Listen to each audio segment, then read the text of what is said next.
Hi guys, welcome to my vlog.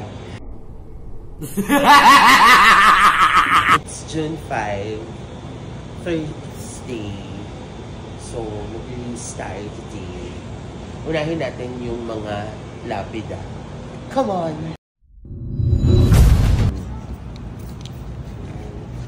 Minsan nakawakan nyo ng mga bata, kaya may mga footprints. Mga fingerprints. Kasi natin, para pag ginawakan nila, at least, kung konti yung mga chance. Kasi, diba, uso ngayon mga monkeypox.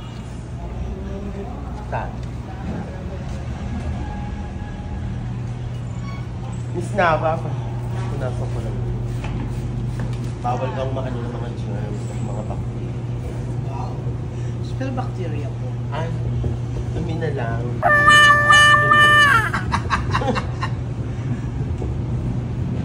Naging siya yung bango na yan.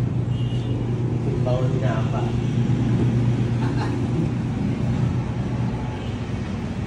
Init no?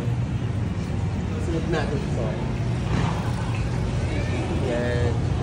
Lapida ng South Luzon Alliance of Muslims. Slumped.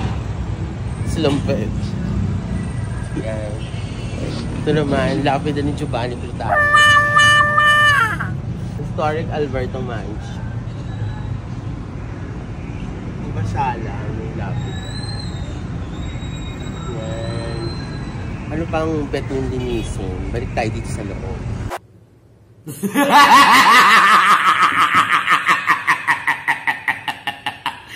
Yung mga yan, yung mga silver na yan.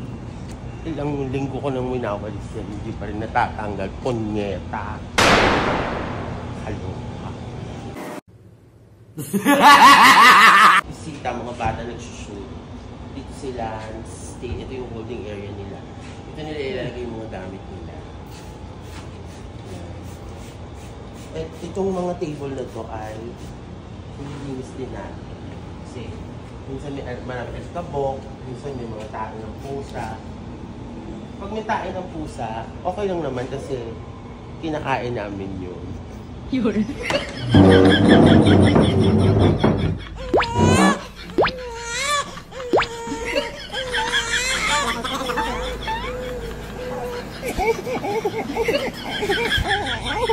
Yun.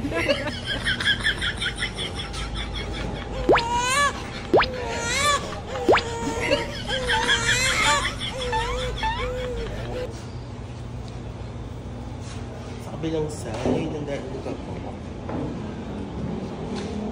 Diba gusto kasi ngayon mga monkeypox, chickenpox.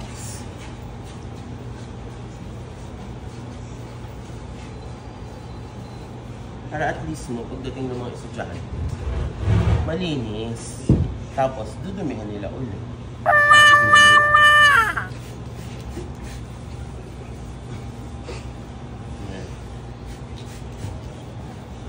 Akala nyo madali lang mauhira. Kasi lilinisin mo to, kailangan iwasan mo tong mga gamit. Kasi, ang magpagsa, mabayaran mo pa. Mahal-mahal na mga ito.